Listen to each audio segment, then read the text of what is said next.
El puesto que nunca cierra. No sé si alguna vez te has sentido atraído por algo que sabías que era peligroso, pero al mismo tiempo, irresistible. Eso fue lo que me ocurrió con el puesto de comida en el Tianguis de San Juan de Dios, en Guadalajara. Recuerdo bien la primera vez que lo vi, porque aunque ya había visitado ese mercado infinidad de veces, nunca antes había reparado en él. Y, sin embargo, esa noche fue como si una fuerza invisible me empujara a detenerme frente a aquel puesto. El puesto era diminuto, apenas una estructura de metal oxidado con un toldo raído que lo cubría. A pesar de la sencillez, había algo extraño, algo que me hacía imposible apartar la vista. No se encontraba en la sección principal del tianguis, sino en un rincón apartado, casi oculto entre las sombras de los edificios viejos que rodean el mercado. No era un lugar al que llegaras por casualidad, sino más bien un sitio al que solo accedías si sabías exactamente lo que estabas buscando. Sin embargo, no era la ubicación lo que me inquietaba, sino el hombre que lo atendía. Era un anciano de manos ásperas y rostro demacrado, con arrugas tan profundas que parecían trincheras en su piel. Vestía un delantal gris, manchado de grasa y otros fluidos que preferí no identificar. A pesar de su aspecto decrépito, había en su mirada una intensidad fría, una quietud que no correspondía con su avanzada edad. Era como si sus ojos, profundamente hundidos en su rostro, hubieran visto mucho más de lo que cualquier ser humano debería haber visto. El olor que emanaba del puesto era peculiar.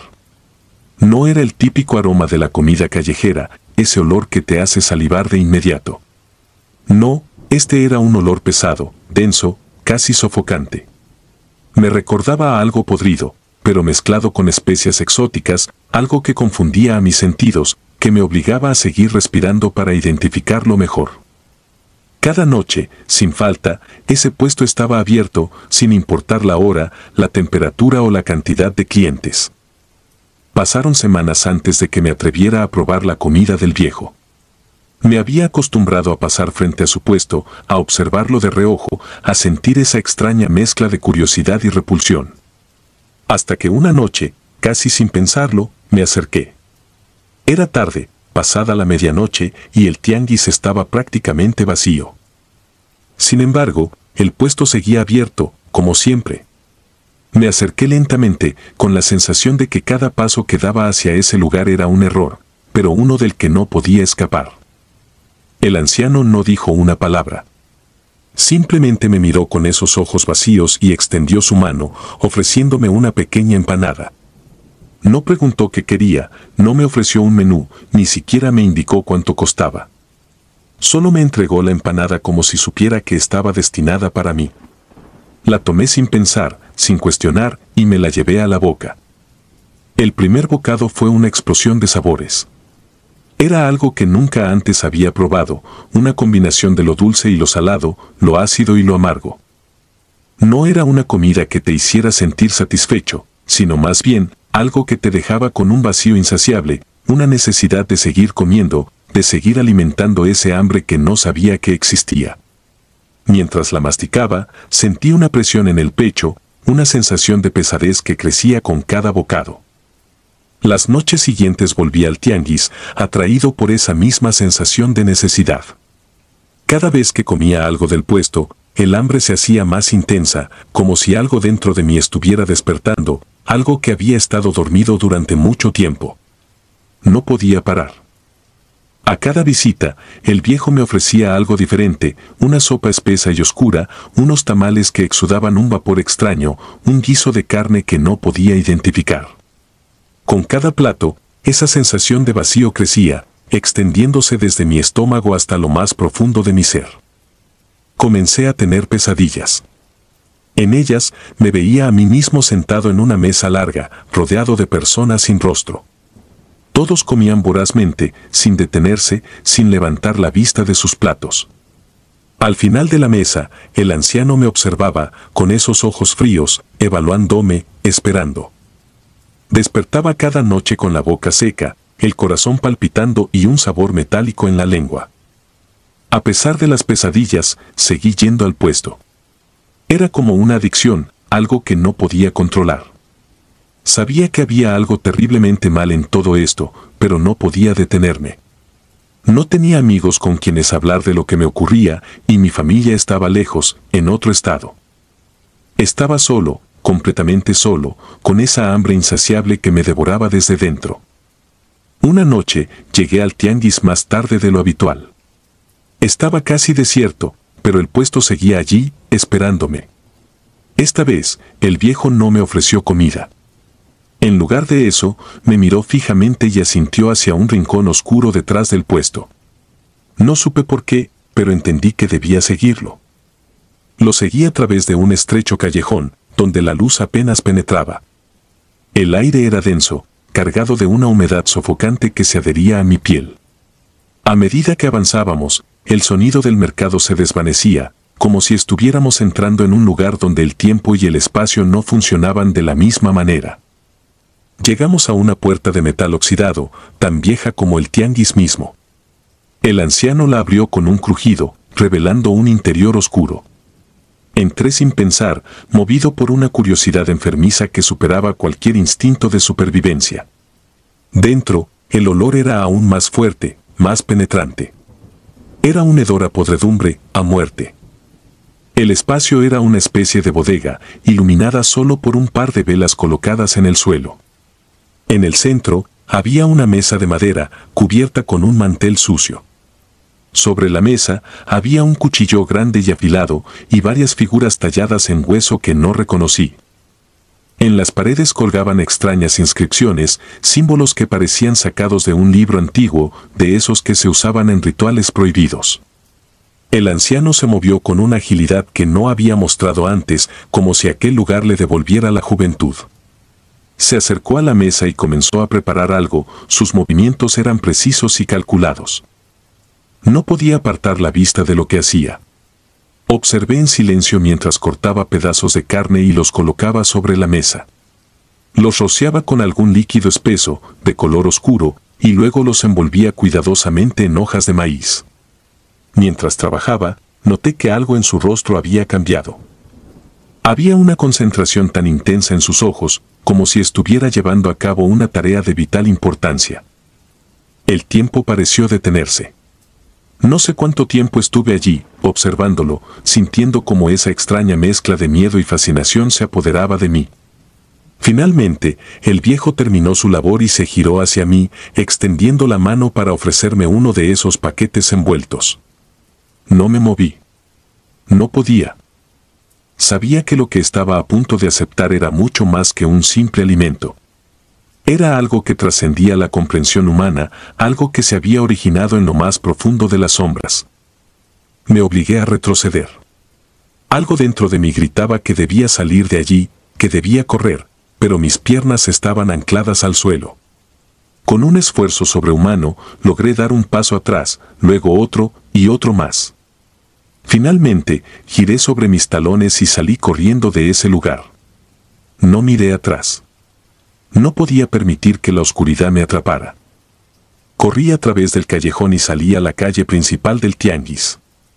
El aire fresco de la noche me golpeó el rostro, despejando parcialmente la niebla que parecía haber invadido mi mente. Seguí corriendo hasta que no pude más, hasta que mis pulmones ardían y mis piernas temblaban por el esfuerzo. Me detuve junto a una farola, jadeando, tratando de recuperar el aliento y de procesar lo que acababa de suceder. No entendía nada. No quería entender. Solo sabía que nunca más volvería a ese tianguis, que nunca más probaría la comida de aquel puesto. Las semanas siguientes fueron un borrón de noches sin dormir y días en los que la realidad parecía distorsionada. Cada vez que cerraba los ojos, veía al anciano, con esa expresión fría, esos ojos que lo habían visto todo. Lo veía cortando carne, murmurando palabras que no alcanzaba a comprender, realizando rituales que no debían ser presenciados por ningún ser humano. Eventualmente, decidí dejar Guadalajara. No podía seguir viviendo en un lugar que me recordaba constantemente a ese puesto, a lo que había visto esa noche. Me mudé a otro estado, intenté empezar de nuevo, pero los recuerdos seguían persiguiéndome.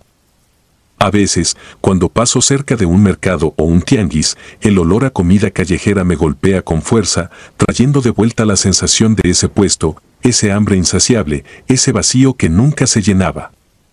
Nunca conté a nadie lo que vi en esa bodega, ni lo que sospecho que realmente ocurre en ese puesto de comida. ¿Quién me creería? ¿Quién aceptaría que en pleno corazón de una ciudad como Guadalajara existe un lugar donde se llevan a cabo rituales oscuros, donde se sirven platos que no pertenecen a este mundo? A veces me pregunto si todo fue una alucinación, un producto de mi mente perturbada. Pero en el fondo, sé que no fue así. Sé que hay cosas en este mundo que no deberían ser descubiertas, secretos que es mejor dejar enterrados en las sombras. Por eso te lo cuento a ti, porque tal vez, solo tal vez, si alguna vez te encuentras frente a un puesto que parece fuera de lugar, con un vendedor que te mira con esos ojos vacíos, recordarás mi historia y te alejarás antes de que sea demasiado tarde. Porque algunos lugares esconden verdades que no queremos conocer y a veces la mejor opción es simplemente no mirar. La luz en la oscuridad. Lima había sido testigo de innumerables historias, desde las leyendas más antiguas hasta las supersticiones modernas que aún persistían en los rincones más oscuros de la ciudad. La vida en la capital peruana transcurría con su ritmo habitual, con el bullicio de las calles, los vendedores ambulantes y los mercados que nunca dormían. Sin embargo, algo extraño comenzó a suceder en uno de los tianguis más populares de la ciudad, el Mercado Central, un lugar que, hasta ese momento, no se distinguía por ser especialmente misterioso. Una mañana, los vendedores y clientes habituales del tianguis se dieron cuenta de que había aparecido un nuevo puesto en uno de los pasillos más concurridos. Nadie recordaba haberlo visto antes y nadie parecía conocer al hombre que lo atendía. Era un puesto modesto, apenas una mesa cubierta con un mantel oscuro, pero lo que ofrecía era lo que realmente capturaba la atención de quienes pasaban por allí, velas de diferentes tamaños y colores, y amuletos hechos de materiales que parecían provenir de otro tiempo, de otro lugar. El hombre que atendía el puesto era de mediana edad, con una apariencia común que lo hacía pasar desapercibido entre la multitud. No había nada en el que despertara sospechas a primera vista. Vestía ropa sencilla y mantenía una expresión neutra, casi vacía, mientras organizaba las velas y los amuletos con una meticulosidad que resultaba inquietante. No hablaba mucho, solo lo necesario para realizar la venta, y nunca parecía intentar convencer a nadie de comprar sus productos. Era como si supiera que aquellos que se acercaban lo hacían por su propia voluntad, impulsados por una fuerza que no comprendían del todo. Las velas y amuletos que vendía el hombre eran, según él, para protegerse de las sombras. Esa era la única explicación que daba cuando le preguntaban para qué servían. Para protegerse de las sombras, decía en un tono monótono, casi automático. No había más detalles, ninguna historia que acompañara los objetos, ninguna advertencia. Solo esas palabras, tan simples y al mismo tiempo tan llenas de significado. El primer cliente que compró una de las velas fue una mujer llamada Teresa, una señora de mediana edad que vivía en uno de los barrios cercanos al mercado. Teresa no creía en supersticiones, pero algo en la manera en que el hombre del puesto la miró mientras pasaba hizo que se detuviera. Sintió una necesidad inexplicable de adquirir una de esas velas. No sabía por qué, pero algo le decía que debía tenerla en su casa. No era una vela cualquiera. Tenía un color púrpura profundo, casi negro, y al sostenerla en sus manos, Teresa notó que era más pesada de lo que parecía. Sin pensarlo demasiado, pagó por ella y se la llevó. Esa noche, cuando Teresa encendió la vela en su sala, notó que la llama no era como las demás. Era más oscura, y aunque iluminaba la habitación, lo hacía de una manera extraña. La luz no se dispersaba de forma natural, sino que parecía retraerse hacia la vela misma, como si estuviera consumiendo la oscuridad en lugar de combatirla. Teresa no le dio mayor importancia, simplemente se fue a dormir, dejando la vela encendida en la mesa del comedor. Pero esa noche no fue como las demás. Al principio, fue solo una sensación, como si algo estuviera en la habitación con ella. No había ruidos, ni movimientos, solo la incómoda certeza de que no estaba sola. Trató de ignorarlo, atribuyendo la sensación a su imaginación. Sin embargo, esa misma sensación persistió durante las siguientes noches, intensificándose poco a poco. Comenzó a ver sombras en los rincones de su casa, figuras oscuras que parecían deslizarse fuera de su campo de visión tan pronto como intentaba mirarlas directamente. Se sentían como algo vivo, algo que la observaba, que la acechaba desde la penumbra. Teresa trató de deshacerse de la vela, pero por alguna razón no podía hacerlo. Cada vez que intentaba apagarla o arrojarla fuera, algo dentro de ella se lo impedía. Era como si la vela estuviera ejerciendo una influencia sobre ella, controlando sus pensamientos, sus acciones. Las sombras se hicieron más audaces, ya no se ocultaban en los rincones, sino que empezaron a acercarse más a su cama mientras dormía. Una noche, Teresa despertó y encontró una figura alta y oscura de pie al pie de su cama. No tenía rostro, no tenía forma definida, pero su presencia era inconfundible. Teresa no pudo moverse, no pudo gritar, solo se quedó allí, paralizada por el terror, hasta que la figura desapareció con la llegada del amanecer. No fue la única. Otros compradores del mercado comenzaron a experimentar fenómenos similares. Una pareja joven que había comprado uno de los amuletos para colgarlo en su auto, comenzó a notar que las sombras dentro del vehículo se volvían más profundas, más densas, hasta el punto en que la luz del sol parecía no poder penetrar en ellas. La atmósfera dentro del auto se tornó sofocante, como si el aire se hubiera vuelto espeso, imposible de respirar. Las figuras oscuras comenzaron a aparecer en los espejos retrovisores, siempre en movimiento, siempre cambiando de forma. La pareja terminó chocando su auto en una carretera solitaria, incapaz de ver por las sombras que parecían tragarse toda la luz. Otro hombre, un anciano que vivía solo, compró un conjunto de amuletos para proteger su hogar. Los colgó en las ventanas, en las puertas, en cada rincón que consideró vulnerable. Pero las sombras no se mantuvieron fuera.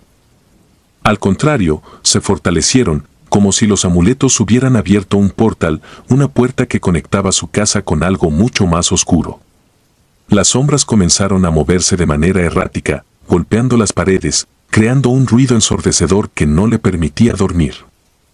Una noche, el anciano fue encontrado muerto en su casa, su cuerpo inexplicablemente envejecido, como si hubiera vivido años en solo unos días.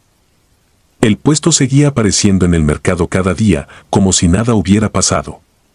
Las noticias sobre los extraños sucesos no parecían alcanzar a los nuevos clientes, quienes, atraídos por la promesa de protección, seguían comprando las velas y amuletos. Cada día, más personas caían bajo el influjo de esos objetos, y cada día, las sombras en sus vidas se volvían más reales, más peligrosas. Una joven madre, llamada Lucía, fue una de las últimas en comprar una de las velas.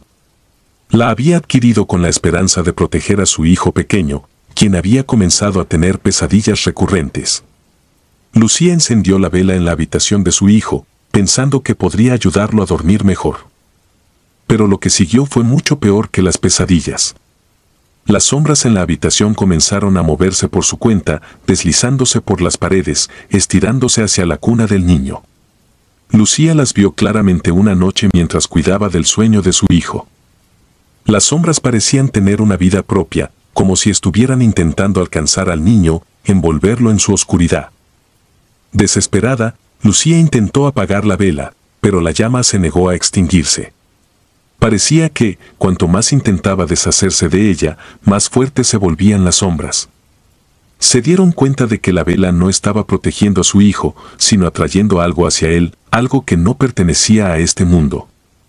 Lucía corrió a buscar ayuda, pero cuando regresó, la cuna estaba vacía, y la vela seguía ardiendo con una llama negra como la noche.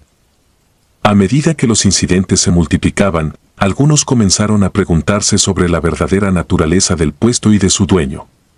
Nadie sabía de dónde venía, ni cómo había llegado al mercado. No tenía un nombre, no tenía una historia. Simplemente había aparecido un día, y con él habían llegado las sombras. Un grupo de vendedores del mercado decidió investigar por su cuenta, pero cuando fueron a confrontar al hombre, descubrieron que el puesto había desaparecido, dejando solo el mantel oscuro tirado en el suelo. No había rastro del hombre, ni de las velas, ni de los amuletos. Era como si nunca hubiera estado allí. Los rumores comenzaron a circular por el mercado y por la ciudad. Algunos decían que el hombre había hecho un pacto con algo oscuro, algo que le daba el poder de manipular las sombras. Otros afirmaban que el puesto era un portal a otro mundo, un lugar donde la luz no podía entrar. Lo cierto es que, tras la desaparición del puesto, las figuras oscuras no desaparecieron con él. Continuaron acechando a aquellos que habían comprado los productos, como si estuvieran ligados a ellos para siempre.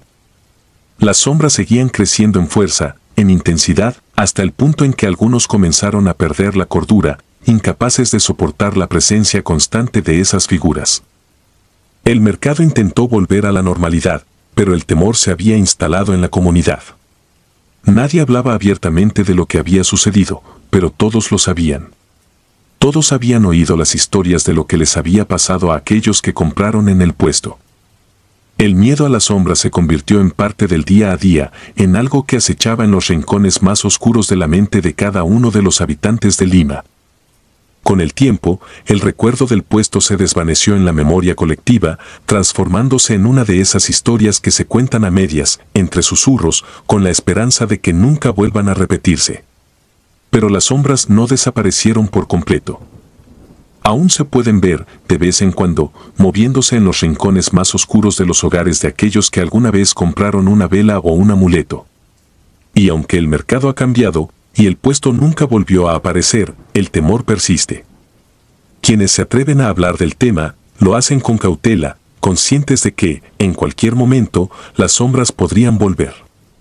Porque, al final, las sombras nunca se van realmente, solo esperan, pacientes, a que alguien más las invoque, a que alguien más las traiga de vuelta a este mundo. Y cuando lo hagan, estarán más hambrientas que nunca. El fotógrafo de las almas. En el corazón de Quito, entre las calles adoquinadas y los edificios coloniales que resistían el paso del tiempo, había un tianguis que se instalaba cada semana en la Plaza Grande. Era un lugar donde la vida cotidiana se mezclaba con lo extraordinario, un espacio donde los vendedores ofrecían de todo, desde frutas frescas hasta antigüedades polvorientas, y donde el bullicio de la ciudad se sentía más intenso que en cualquier otro sitio. Pero entre los cientos de puestos que se alineaban en la plaza, uno en particular había comenzado a llamar la atención de los curiosos y de aquellos que buscaban algo diferente, el puesto de un fotógrafo. No había nada especialmente notable en el aspecto del fotógrafo o en su puesto. Era un hombre de mediana edad, de cabello ralo y canoso, con un semblante que parecía siempre ausente, como si su mente estuviera en otro lugar. Su equipo consistía en una cámara antigua, de esas que parecían sacadas de un museo, y un fondo de terciopelo negro que colgaba detrás de sus clientes. Lo que sí destacaba era el precio de sus retratos, un monto ridículamente bajo, algo que atrajo a muchos, ya que en una ciudad como Quito, donde todo parecía encarecerse día a día, encontrar algo tan accesible era una rareza. La primera persona en notar la presencia del fotógrafo fue un joven llamado Andrés. Era un estudiante universitario, un chico como cualquier otro, que había pasado por la plaza en busca de un regalo barato para su novia. Al ver el cartel que anunciaba los retratos, algo en él sintió curiosidad, tal vez porque nunca había visto una cámara como esa, o porque el precio le pareció una ganga. Sin pensarlo mucho, se acercó y decidió hacerse un retrato. El proceso fue sencillo y rápido. Se paró frente al fondo negro, el fotógrafo ajustó la cámara y en un instante, el obturador se cerró, capturando la imagen. El fotógrafo le entregó la foto minutos después, aún húmeda por los químicos, y Andrés se fue sin pensar demasiado en el asunto. Sin embargo, esa noche, al revisar la fotografía en su apartamento, algo le llamó la atención. No era la calidad de la imagen, que era sorprendentemente buena para una cámara tan antigua, sino la expresión de su rostro. Había algo en su mirada que no reconocía, algo profundo y oscuro que no recordaba haber sentido nunca. A medida que los días pasaban, Andrés comenzó a notar cambios sutiles en su comportamiento. Sentía una desconexión con su entorno, como si una parte de él estuviera perdida, como si algo esencial se hubiera desprendido de su ser. Intentó ignorar esa sensación, atribuyéndola al estrés de la universidad, pero la inquietud seguía creciendo. Una tarde, decidió observar la fotografía con más detenimiento. Al mirarla, notó que su reflejo en la foto parecía haber cambiado. La expresión de su rostro era diferente de la que recordaba. Ahora, sus ojos parecían vacíos y había una sombra extraña que envolvía su figura. La sensación de pérdida se intensificó. Andrés comenzó a tener problemas para concentrarse, su rendimiento académico disminuyó y se alejó de sus amigos y familiares. Era como si algo en él se estuviera desvaneciendo lentamente, dejándolo vacío por dentro. Recordó entonces el día en que se tomó la fotografía y decidió que necesitaba respuestas. Volvió al tianguis con la esperanza de encontrar al fotógrafo, pero cuando llegó a la plaza grande, el puesto no estaba. El fotógrafo no apareció en las semanas siguientes y Andrés comenzó a obsesionarse con la idea de que la fotografía tenía algo que ver con lo que le estaba pasando. No era el único que sentía ese cambio. Otros que también se habían tomado fotos en el mismo puesto empezaron a notar cosas similares. Sus vidas se tornaban grises, sus emociones se apagaban y todos compartían una sensación de estar incompletos. Las personas afectadas comenzaron a compartir sus experiencias entre ellas y pronto se dieron cuenta de que algo más estaba ocurriendo. Uno de los afectados era una mujer llamada Elena, una madre soltera que había llevado a su hija pequeña al tianguis el mismo día que Andrés. Al principio, pensó que la extraña sensación de vacío que sentía era solo el agotamiento de la vida diaria. Pero cuando su hija empezó a actuar de manera diferente, más distante, más apagada, supo que había algo más. La pequeña, que solía ser alegre y habladora, comenzó a retraerse, a pasar horas en silencio mirando la nada. Elena también había notado cambios en su propia fotografía, su imagen parecía distorsionada, como si se estuviera desvaneciendo. La paranoia comenzó a crecer entre aquellos que habían sido fotografiados. Algunos intentaron destruir las fotos, pero incluso después de quemarlas o romperlas en pedazos, la sensación de pérdida no desaparecía. Era como si la cámara del fotógrafo hubiera capturado algo más que su apariencia física, había tomado una parte de su esencia, algo que no podían recuperar. El misterio del fotógrafo se convirtió en un tema recurrente en el tianguis. Los vendedores hablaban de él en voz baja, como si temieran invocar su presencia. Se decía que había sido visto en otros mercados, ofreciendo los mismos retratos a precios ridículamente bajos, y que aquellos que aceptaban su oferta terminaban de la misma manera, vacíos, perdidos, como sombras de lo que alguna vez fueron. Finalmente, una noche, Andrés decidió hacer algo al respecto. Había escuchado que el fotógrafo había vuelto a aparecer en un mercado diferente, en un barrio más alejado del centro de la ciudad. Con la poca energía que le quedaba, fue hasta ese lugar, decidido a confrontarlo y exigir respuestas. Al llegar, vio el mismo puesto, la misma cámara antigua y al mismo hombre de semblante ausente. Pero cuando Andrés intentó acercarse, se dio cuenta de que no podía moverse, como si una fuerza invisible lo mantuviera en su lugar. El fotógrafo levantó la vista y sus ojos se encontraron por un breve instante. En ese momento, Andrés comprendió la verdad, no había forma de recuperar lo que había perdido. El fotógrafo no era un hombre común y corriente, sino algo mucho más antiguo y oscuro, algo que se alimentaba de las almas de aquellos que se atrevían a ser fotografiados. La cámara era su herramienta, un portal que absorbía la esencia de sus víctimas, dejando solo una cáscara vacía. Andrés sintió como una sensación de desesperanza lo envolvía, una oscuridad que lo arrastraba hacia un abismo del que no podía escapar. Sabía que ya era demasiado tarde para él, que lo que había perdido no podía ser recuperado. El fotógrafo bajó la vista, continuando con su trabajo como si nada hubiera pasado, mientras Andrés se desvanecía entre la multitud, un paso más cerca de convertirse en nada. Con el tiempo, el fotógrafo desapareció de Quito. Se dice que viaja de ciudad en ciudad, ofreciendo sus retratos a aquellos que no sospechan nada, a los que buscan inmortalizar un momento sin saber que están entregando algo mucho más valioso. Nadie sabe de dónde viene, ni a dónde va, solo que siempre deja tras de sí un rastro de almas perdidas, condenadas a vagar sin rumbo, buscando algo que nunca podrán encontrar. El tianguis en la Plaza Grande sigue allí, pero los rumores del fotógrafo aún persisten.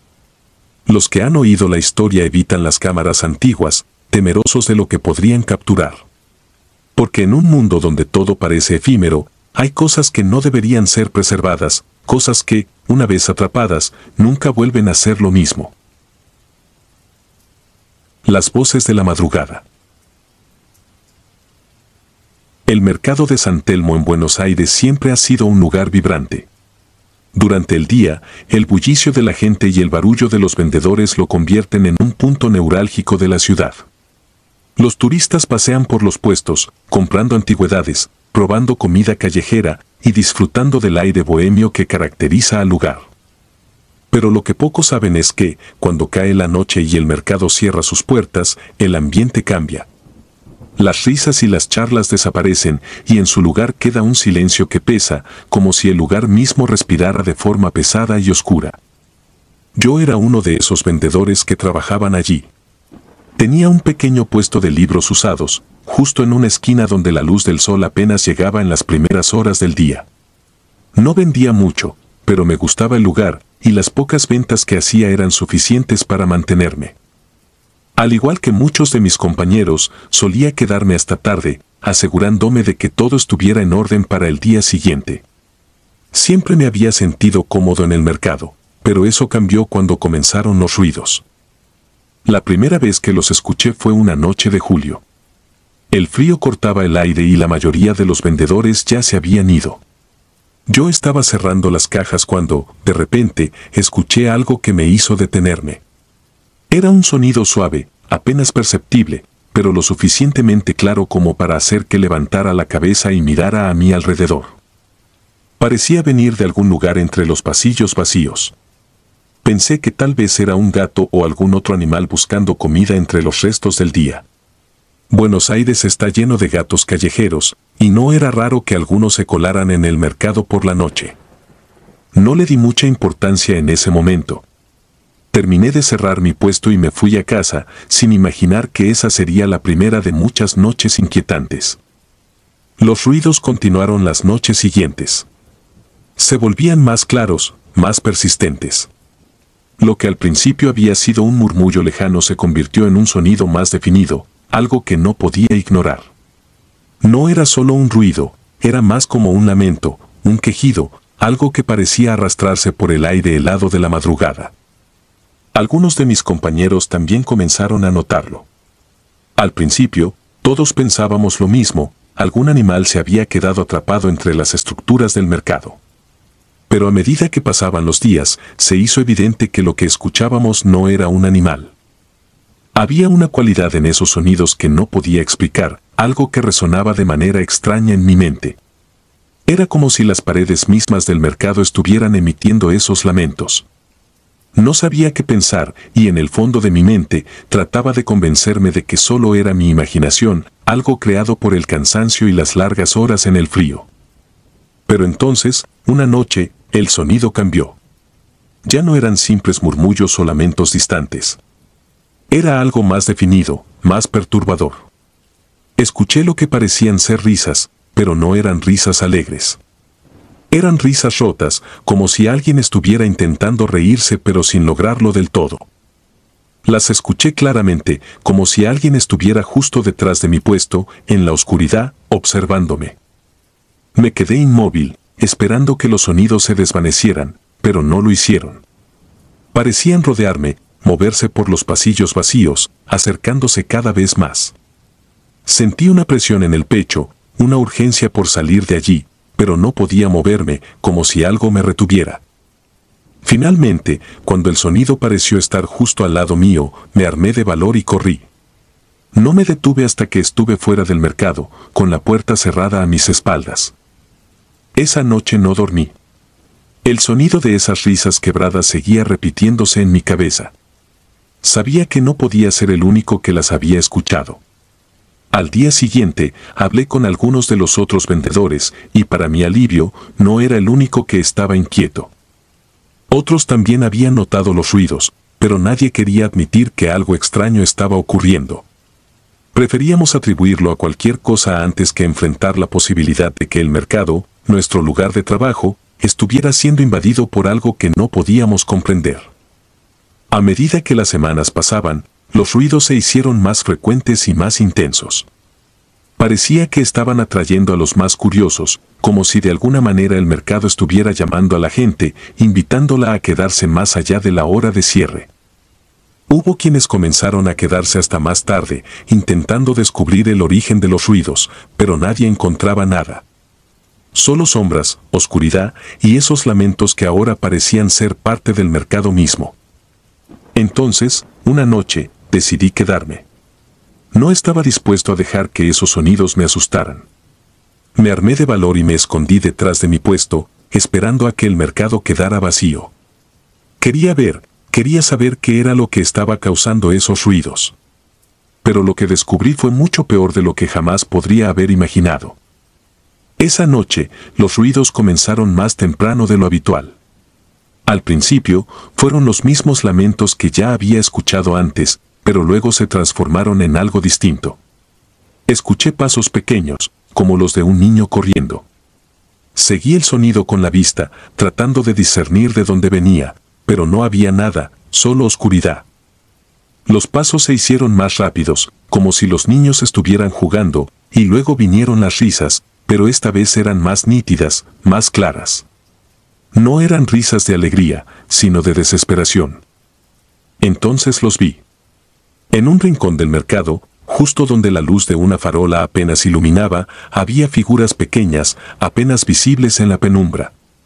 Eran niños, pero algo en ellos estaba terriblemente mal. Sus cuerpos eran sombras, figuras apenas definidas, como si no pertenecieran completamente a este mundo. Se movían con rapidez, corriendo y riendo, pero no había vida en ellos, solo un vacío que no podía describir.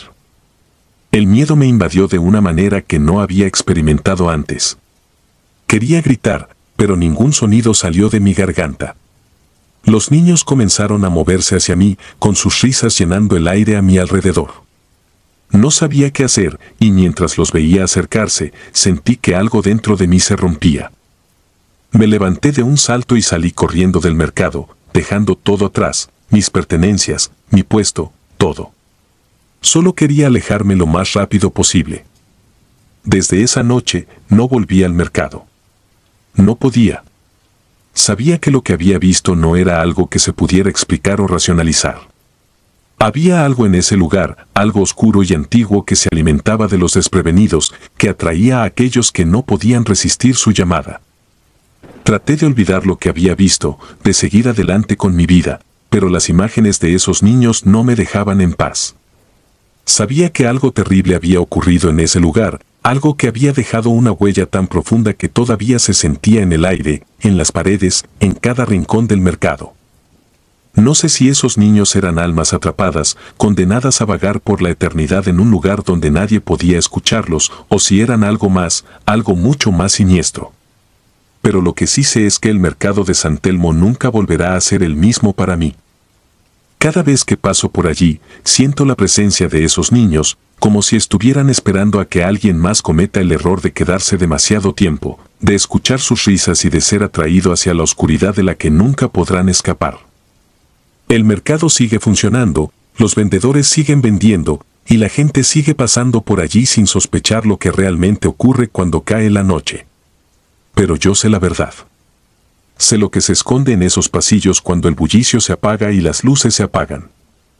Y sé que, aunque trate de ignorarlo, esa oscuridad siempre estará allí, esperando pacientemente su próxima víctima. Porque en ese mercado, las noches nunca están realmente vacías y siempre hay algo, o alguien, que se queda atrás, atrapado en la penumbra. La mercancía del diablo. No sé si alguna vez has sentido una atracción inexplicable hacia algo. Esa sensación de que un objeto, un lugar o incluso una persona te llama de una manera que no puedes ignorar, como si estuviera destinado a ser parte de tu vida, aunque no sepas por qué. Eso fue lo que me ocurrió en un viaje a Oaxaca hace unos meses, un viaje que había planificado solo como una escapada para despejar la mente después de un año de trabajo agotador. Nunca imaginé que una simple visita a un tianguis cambiaría mi vida de manera tan radical, que cada día desde entonces se convertiría en una pesadilla que no termina. Oaxaca tiene esa mezcla única de tradición y modernidad que la hace fascinante. Los colores, los olores y sobre todo, los mercados son un reflejo de su rica historia. Siempre he tenido una debilidad por los objetos antiguos, las cosas que cuentan una historia con solo mirarlas. Por eso, cuando vi un tianguis que prometía vender tesoros de antaño, no pude resistirme. El tianguis estaba en una calle estrecha, un poco alejado de las rutas turísticas habituales. No era el típico mercado de artesanías que los turistas suelen visitar, sino algo más genuino, más crudo.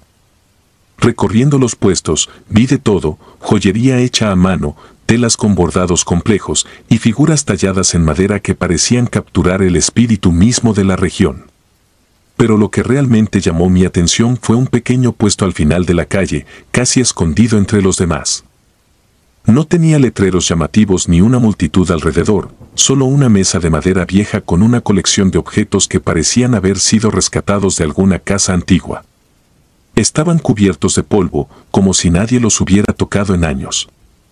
El hombre que atendía el puesto era mayor, con la piel curtida por el sol y el cabello gris recogido en una coleta.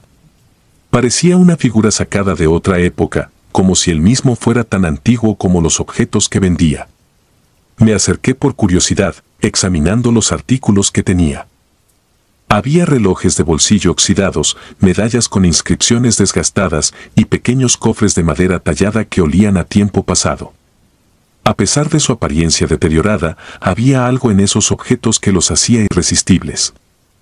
Recuerdo que mi mirada se posó en un espejo de mano, con un marco de plata ennegrecido por el tiempo. Era hermoso, aunque su superficie estaba empañada y no reflejaba bien. Pregunté el precio, esperando que fuera caro, ya que los objetos antiguos suelen ser costosos. Pero el hombre me dio un precio irrisorio, algo que no tenía sentido para una pieza de ese tipo. Era demasiado barato para lo que parecía ser una antigüedad valiosa. No pude evitarlo. Compré el espejo, convencido de que había encontrado una verdadera ganga. Mientras lo envolvía en un pedazo de tela vieja, el hombre me miró con una expresión que no supe interpretar.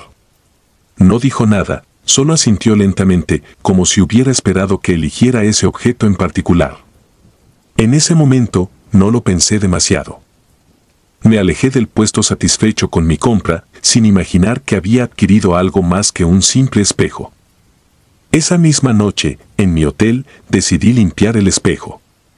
Al quitarle la capa de polvo, me di cuenta de que era más hermoso de lo que había pensado. El marco de plata estaba decorado con intrincados grabados que parecían contar una historia, aunque no podía descifrarla. Al principio, la superficie del espejo seguía empañada, pero después de frotarla con un paño húmedo, comenzó a aclararse lentamente. Fue entonces cuando noté algo extraño. El reflejo en el espejo no era del todo claro. Había algo en él, algo que no pertenecía al cuarto en el que me encontraba. Una sombra, una figura que no debería estar allí. Me quedé mirando, tratando de entender qué estaba viendo. Parpadeé varias veces, pensando que era solo un efecto del polvo que aún quedaba en la superficie, pero la figura seguía allí. Era como una silueta, difusa pero innegable, que se movía ligeramente, como si estuviera observándome desde el otro lado. Sacudí la cabeza y decidí dejar el espejo a un lado. Me convencí de que solo era una ilusión óptica, el resultado de la suciedad acumulada y la luz tenue de la habitación. Pero esa noche no pude dormir bien. Sentía una inquietud que no podía sacudir, como si hubiera algo en la habitación que no podía ver, pero que sabía que estaba allí. Los días siguientes, llevé el espejo conmigo a casa. Lo coloqué en mi sala, sobre una mesa donde pudiera admirarlo cada día. Sin embargo, esa inquietud no desapareció. Cada vez que pasaba frente al espejo, tenía la sensación de que algo no estaba bien. Al principio, pensé que solo era mi imaginación, que estaba proyectando mis miedos en un objeto inofensivo. Pero entonces, las cosas comenzaron a cambiar. Empecé a notar pequeños accidentes en casa. Cosas que se caían sin motivo aparente, objetos que aparecían en lugares donde no los había dejado. La primera vez que encontré una silla caída en la cocina, pensé que simplemente no la había colocado bien. Pero cuando vi que un vaso que había dejado en la mesa estaba roto en el suelo, comencé a preocuparme. No había nadie más en mi casa, y no había forma de que el vaso se hubiera caído solo. Poco a poco, esos incidentes se volvieron más frecuentes. Un día, mientras limpiaba la sala, noté que el espejo había cambiado. La superficie, que había limpiado cuidadosamente, estaba nuevamente empañada, como si nunca la hubiera tocado. Volví a limpiarlo, pero el empañamiento regresaba cada vez más rápido. Y entonces vi la figura nuevamente, esa sombra que parecía flotar en el fondo del espejo. Era más clara esta vez, más definida. Podía distinguir los contornos de un rostro, aunque no era un rostro humano. Había algo distorsionado en él, algo que me llenó de una sensación que no sabía cómo explicar. Decidí guardar el espejo en un armario. Pensé que, si lo mantenía fuera de la vista, podría recuperar algo de paz. Pero eso no funcionó. Los accidentes en casa se volvieron más graves. Las luces parpadeaban sin razón, los aparatos electrónicos fallaban, y sentía una presencia constante a mi alrededor, algo que no podía ver pero que sabía que estaba allí. Cada vez que pasaba cerca del armario donde había guardado el espejo, esa presencia se intensificaba, como si algo estuviera tratando de salir. Una noche, desperté con la sensación de que alguien estaba en mi habitación. Me senté en la cama, mirando a mi alrededor en la oscuridad, y allí estaba la figura, de pie junto al armario. No era solo una sombra en el espejo, era algo más. Estaba en mi habitación, observándome. No podía moverme, el miedo me tenía atrapado. Solo podía mirar mientras esa cosa se deslizaba lentamente hacia mí. No recuerdo cuánto tiempo estuve allí, paralizado por el terror, pero cuando finalmente pude moverme, la figura había desaparecido. Al día siguiente, decidí deshacerme del espejo. Lo saqué del armario y lo llevé al basurero más cercano, dispuesto a deshacerme de él para siempre. Lo arrojé dentro sin mirar atrás, esperando que eso terminara con mi pesadilla. Pero al volver a casa, las cosas no mejoraron. Los incidentes continuaron y la presencia seguía allí, más fuerte que nunca. Desesperado, busqué al hombre que me había vendido el espejo. Volví al tianguis en Oaxaca, con la esperanza de encontrar respuestas, de entender qué era lo que había traído a mi vida. Pero cuando llegué al lugar donde había estado su puesto, no había nada. Pregunté a los otros vendedores, pero nadie parecía recordar al hombre ni su puesto. Era como si nunca hubiera existido. Con el tiempo, me di cuenta de que el espejo no era solo un objeto maldito. Había algo más en él, algo que se había adherido a mí, que me había seguido desde el momento en que lo compré. Y aunque me deshice del espejo, esa cosa no se fue. Sigue conmigo, acechándome en cada sombra, en cada rincón oscuro de mi casa. Ya no puedo vivir con normalidad. Cada día es una lucha para no caer en la desesperación, para no dejarme consumir por el miedo. Sé que nunca encontraré al hombre que me vendió el espejo. Sé que estoy solo en esto, condenado a vivir con esta maldición que traje a mi vida. Y lo peor es que no hay forma de escapar. No importa lo que haga, esa presencia siempre estará allí, esperando el momento para tomar lo que queda de mí. Porque lo que traje a casa no era solo un espejo, sino una puerta a algo mucho más oscuro, algo que no pertenece a este mundo. Ahora, cada vez que veo un objeto antiguo, me alejo. Sé que no puedo confiar en lo que veo, que detrás de cada antigüedad puede haber algo más, algo que está esperando a ser liberado. Y aunque trato de seguir adelante, sé que nunca estaré realmente libre. Porque lo que compré en ese tianguis de Oaxaca no era solo un objeto antiguo. Era una maldición, una que nunca podré romper. La muñeca de porcelana. Recuerdo bien el día en que todo comenzó. Fue una tarde cualquiera en Caracas, de esas en las que el sol parece derretir el asfalto y el aire pesado apenas deja respirar. Mi hija, Sofía, había insistido en que la llevara al tianguis que se instalaba cada fin de semana en una de las plazas del centro. Tenía 8 años, y como todos los niños a esa edad, su fascinación por las cosas viejas y curiosas no tenía límites. No me negué, claro, ¿cómo podía hacerlo? Me pareció una buena manera de pasar el tiempo juntas, buscando tesoros entre los objetos olvidados que los vendedores sacaban a relucir. El tianguis estaba como siempre, repleto de gente y de mercancías dispuestas en mesas y mantas extendidas por el suelo. Había de todo, desde libros polvorientos y discos de vinilo, hasta relojes antiguos y juguetes que parecían haber sido parte de la infancia de varias generaciones. Los colores y sonidos se mezclaban en un caos organizado que, de alguna manera, resultaba reconfortante. Sofía correteaba de un lado a otro, emocionada por cada nuevo descubrimiento, y yo la seguía a paso lento, disfrutando de su alegría. Fue en medio de esa algarabía que Sofía la vio. Estaba allí, entre montones de otros juguetes, en un puesto que parecía haber sido olvidado por el tiempo. Era una muñeca de porcelana, pequeña y delicada, con la piel pálida y las mejillas sonrosadas. Sus ojos eran grandes, de un azul profundo, y el cabello, aunque algo desordenado, parecía haber sido rubio en su tiempo. Llevaba un vestido de encaje blanco, ahora amarillento por los años, y zapatitos de cuero que alguna vez fueron blancos también. Había algo en ella que la hacía destacar entre el resto de los objetos, algo que hizo que Sofía se detuviera en seco y se quedara mirándola, hipnotizada. Me acerqué y la observé también. No había nada particularmente extraño en la muñeca, al menos no a simple vista. Era el tipo de juguete que se habría visto en cualquier hogar acomodado a principios del siglo XX. No obstante, algo en mí se sintió incómodo al mirarla por demasiado tiempo, como si la muñeca devolviera la mirada con una intensidad que no correspondía a un simple objeto inanimado. El vendedor, un hombre de aspecto cansado y mal afeitado, nos ofreció la muñeca por un precio ridículamente bajo. Dijo que la había encontrado entre un montón de cosas viejas que alguien había dejado en su tienda.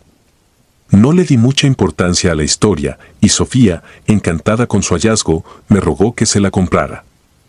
Accedí, pensando que solo era una muñeca vieja y que si podía hacer feliz a mi hija, no veía el motivo para negársela.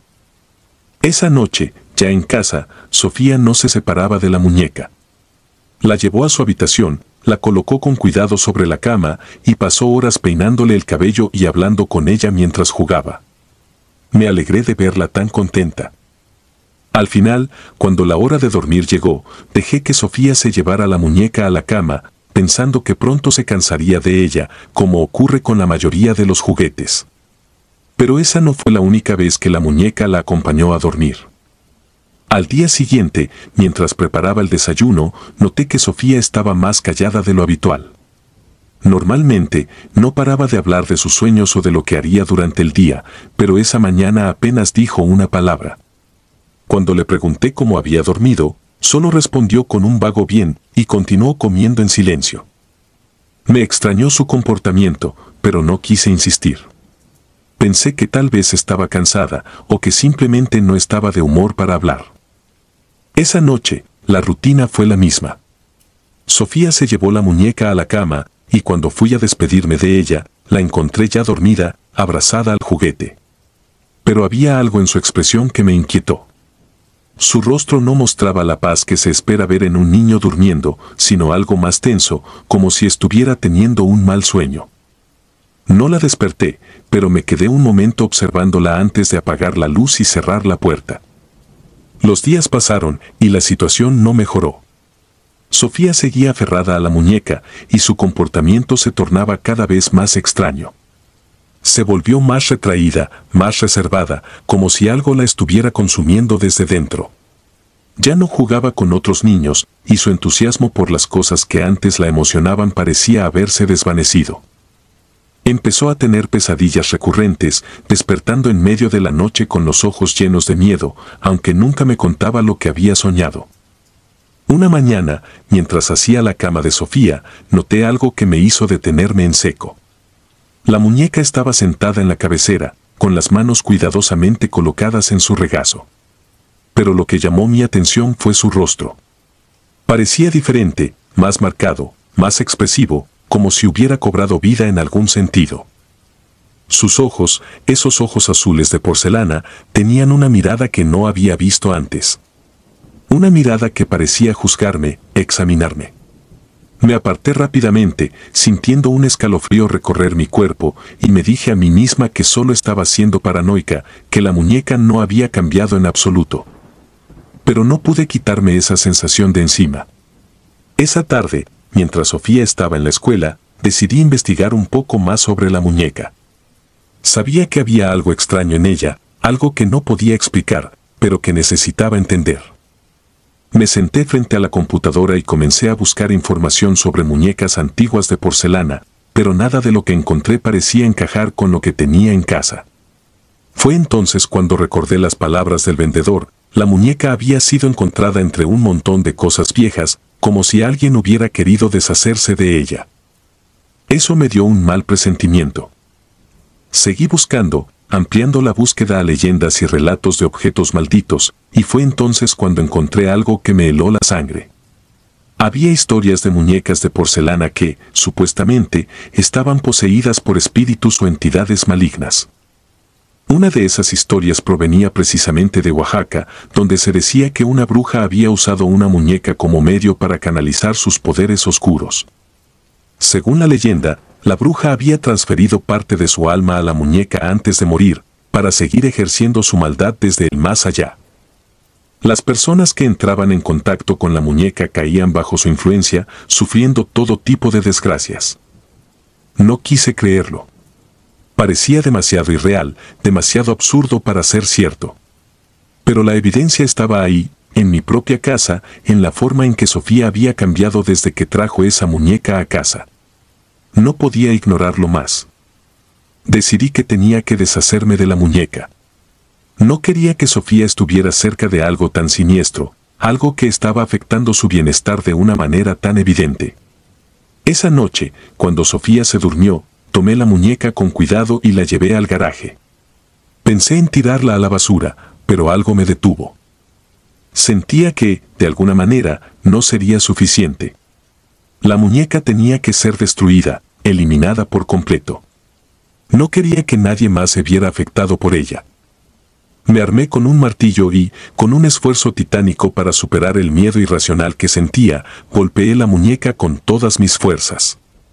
El sonido de la porcelana rompiéndose resonó en el garaje y cuando me detuve, solo quedaban fragmentos esparcidos por el suelo. El rostro de la muñeca, partido en varios pedazos, aún parecía mirarme desde el suelo, pero ya no sentí esa extraña presión en el pecho que había experimentado antes. Me aseguré de recoger cada pedazo y los metí en una bolsa de basura, que luego saqué a la calle. Creí que todo había terminado. Pero al día siguiente, cuando entré en la habitación de Sofía, la encontré sentada en su cama, con la muñeca entre sus brazos, como si nada hubiera pasado. El pánico me invadió. Sabía que había destruido esa muñeca, lo había hecho con mis propias manos. Sin embargo, ahí estaba, intacta, como si el tiempo se hubiera revertido y todo mi esfuerzo no hubiera servido de nada. Sofía me miró con esos ojos que antes eran llenos de vida y alegría, pero que ahora estaban vacíos, sin brillo, y me pregunté qué demonios había traído a nuestro hogar. No supe qué hacer. Estaba paralizada por el terror, incapaz de pensar con claridad. Sabía que la muñeca no era solo un juguete. Era algo más, algo que tenía un poder que no comprendía. Y lo peor de todo era que había hecho un lazo con mi hija, uno que no sabía cómo romper. Desde entonces, la vida en nuestra casa cambió por completo. Sofía ya no era la misma. Apenas comía, hablaba poco y pasaba la mayor parte del tiempo en su habitación, con la muñeca siempre a su lado. No importaba cuántas veces intentara deshacerme de ella, la muñeca siempre regresaba. Incluso pensé en buscar ayuda profesional, en llevar a Sofía a un especialista, pero algo en mí sabía que esto iba más allá de lo que cualquier médico podría solucionar. No pude proteger a mi hija de lo que esa muñeca le estaba haciendo, y cada día que pasa siento que la estoy perdiendo un poco más. La casa se ha vuelto un lugar oscuro, cargado de una energía que no puedo explicar, pero que siento en cada rincón. Ya no duermo bien, siempre estoy alerta, esperando lo inevitable. Sé que la muñeca tiene un plan, uno que no puedo detener. Y lo peor de todo es que, aunque destruí su cuerpo de porcelana una vez, algo en mí sabe que no puedo destruir lo que realmente habita en ella. Ahora, cada día es una lucha por mantenerme cuerda, por no sucumbir al miedo que me consume. Ya no sé cuánto tiempo más podré resistir. Y mientras escribo esto, puedo sentir la presencia de la muñeca en la habitación contigua, observándome, esperando a que termine. Porque sabe que al final, no importa lo que haga, siempre la tendrá a ella, y que no hay lugar donde pueda esconderme de lo que he desatado. El tianguis de Caracas sigue allí, y supongo que seguirá atrayendo a personas desprevenidas como yo. Personas que no saben que entre los objetos viejos y polvorientos que se venden allí, pueden encontrarse con algo que cambiará sus vidas para siempre. Algo que nunca podrán dejar atrás. Si disfrutas de los relatos, te invitamos a apoyarnos con un like y un comentario, ya que eso nos ayuda muchísimo. Además, si aún no estás suscrito o suscrita, te animamos a formar parte de la comunidad del terror. Muchas gracias por escucharnos y por tu apoyo.